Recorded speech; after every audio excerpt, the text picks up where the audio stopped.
So I can't really ask people to share their experiences of trauma, heartache, struggle,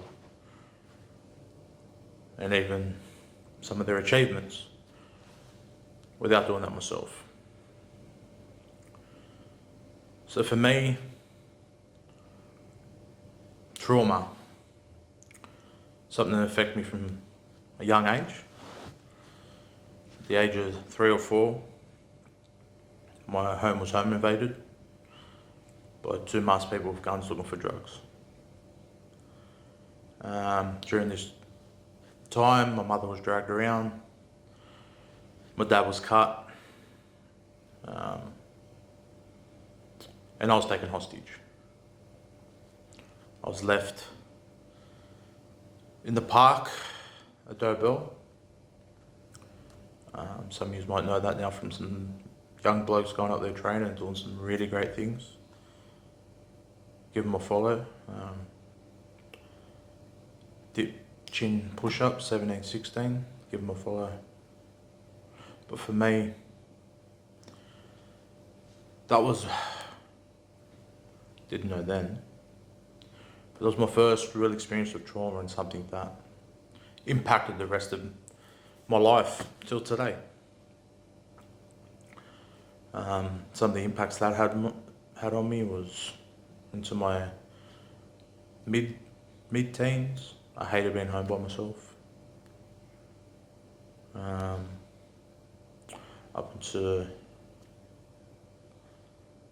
say, 10, 11. I was too scared to get out of bed, so I wet the bed.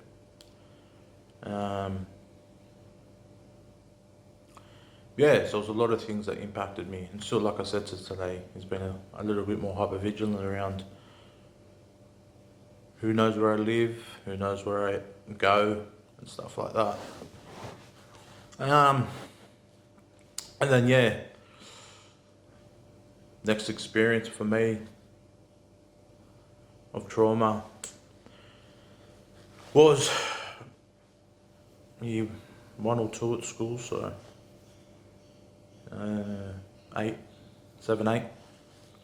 My best mate lived 2 doors up from me. After school, we'd go to each other's houses. This day, I went to his house and knocked on the gate, and then he wasn't home. Well, no one was home yet. So when I was walking back to my place, there was a guy parked outside my house and flashed himself to me and asked if I'd seen one of these before. When my friend talking about his penis. I then ran inside, and by the time my mum came back out, he was gone. And then that influenced and played a part in being mindful of who was around me more, and that also to be hyper vigilant of cars and who was in the cars and who was looking. So yeah, that was 2 big experiences before the age of 10. Out of my control as children. Our trauma is out of our control. It's not our fault. But yeah, then fast forward until 15, 16, and my brother was murdered.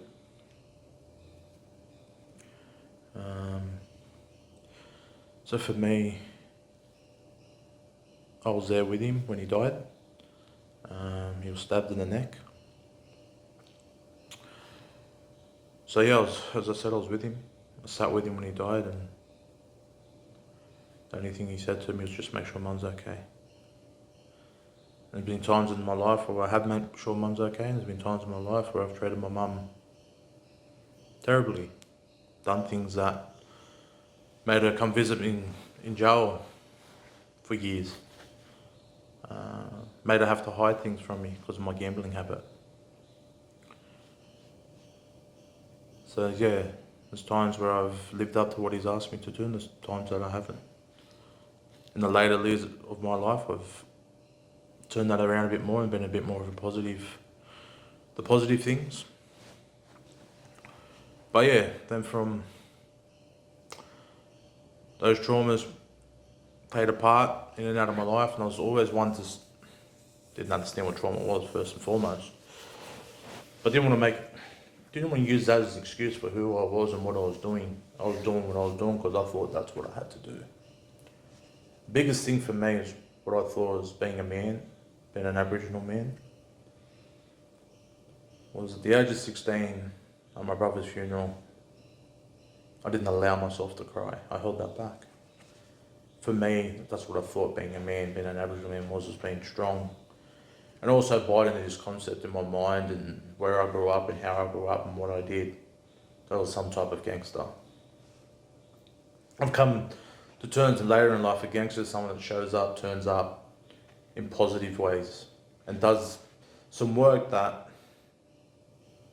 you mightn't like, but you know it provides for your family. So you get up, you go and slog, you come back, you sit with your family, you have dinner, you get up and do it again. That's what being a gangster is turning up, showing up for your family and your loved ones. So for me, buying into the concept of what I materialised by watching TV and thinking I knew what it was to be a black man from people on Americanised TV. I had no concept of what it was to be a black man, let alone have a element of what culture was. My dad was stolen and really had no connection to his family. So there was no input of culture from there, and I don't hold that against my dad. He was stolen, it was taken away from him. But later on in life, I'm by no means a cultured man, but I know elements of culture and I try to implement elements of culture into my everyday life and my everyday living. So yeah, as I said, these traumas impacted my life. At the age of 22, I went to jail for 3.5 years. And that's when I was talking about my mum coming to visit me for years, my dad coming to visit me for years. Also my little brother coming along with them. Sisters, friends, visit me along that path and along that time. But for me, it wasn't until later in life when I understood what trauma was and what I put them through and reflected on, at the end of the day, it's not just you doing the time, it's your family. But also understanding that when we're in that cycle of trauma, we don't want to face reality. We don't want to open up and have those conversations. And the big thing for me was I come from a dad that worked very hard to provide for me and give me the best he could. A mum that was so supportive and done everything for me that she could, to the point where I still struggle to make my bed because my mum done it for me. I own those things now that I look back and reflect on and just thought it was a thing. But yeah, for me it was those things and trying to find the easy way out, make money an easier way, make life easier without getting up, showing up for myself and doing what I had to do. So yeah, and it's not this story, I went there to jail, come out, changed my life. No, I didn't. But one thing I did do, didn't foresee it coming, got out, thought this is it, on parole for however long. But I went into a real big state of depression. Didn't want to do anything, didn't want to work, didn't want to even do crime. I just got depressed. And I think it was a bit of disappointment of what I'd done and put my family through, my little brother back coming to visit me and stuff like that. But then my way out of that was I need to make money, and again, not in a positive way. The way I made money, I paid into other people's addictions. I paid into other people's traumas. And for that, in reflection, I am sorry for. But at the time, no, I wasn't. It was a means to a purpose for me, and unfortunately people with addictions were the means. Was then also feeding into my addiction, which was gambling. I lived by a code because I never took drugs, that I had a higher moral compass or mentality than anybody else. But no, I didn't. No. It's just something I made up in my own head. Through the trauma. Through the not understanding of how this was affecting me, and me thinking my moral compass was higher than anybody else's because I wasn't indulging in drug use. No. But the other things that, played a part in that, and was the way I was living and what I was doing and what I thought was right. It wasn't until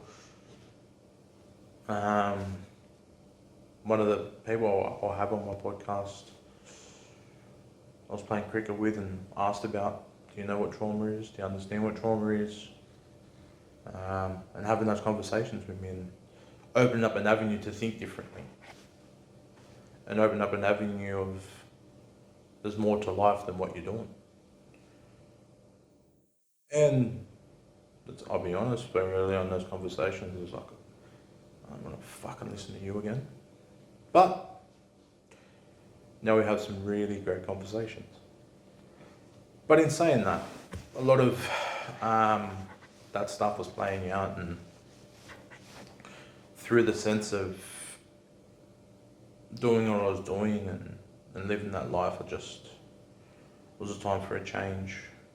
One of the catalysts of change has come from my little brother, not the one that came to visit me, or this one did come visit me also, but he was my nephew, and we grew up like brothers, only 3 years apart. He passed away, and it tore me apart, and circumstances around his death were fucking shit. I'm not gonna lie. Fingers were pointed at different people for different things. Fingers were pointed at me because of the life I lived and what I did, what I was doing. But again, part and parcel of what I was doing. And I'm a big believer in, yes, things happen and shit things happen, but I'm not gonna say not hold grudges, because I fucking hold grudges, but sometimes things happen in life that are out of our control, and they're in the control of the person that's doing it at that time. So we need to really not let things go, but understand that no matter what we would have done or things we would have changed, potentially that same thing would have happened. So moving forward, and after that, and having these conversations, I was lucky enough to get a traineeship in health, and my thinking was then have a crack at it, take it with both hands and run with it. Leave what you're doing behind. And I did. Started processing my trauma, reflecting on things that I've done, that I was doing, and seeked more training.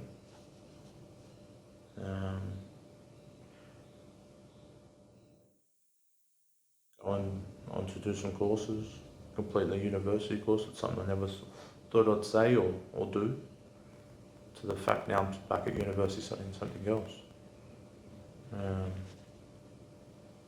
Some jobs that took me to some really beautiful communities, worked with some really beautiful men and women, and worked with some not so beautiful men.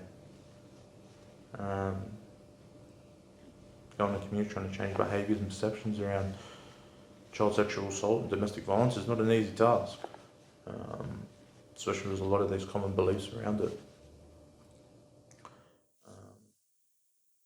just today working in the jail system as a drug and alcohol Aboriginal health worker,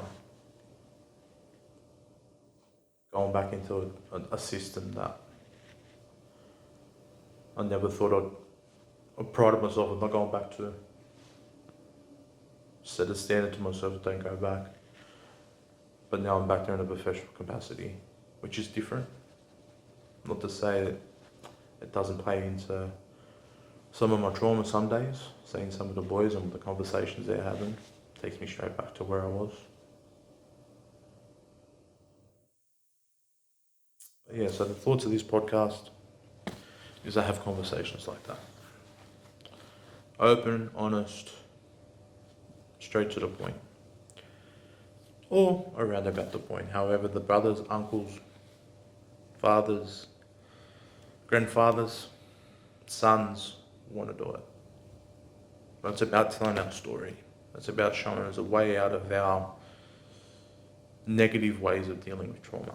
There's ways out of our addiction. There's ways out of what we perceive as a gangster. So I hope you do tune in. That's my story, or a snippet of my story. But yeah, thank you.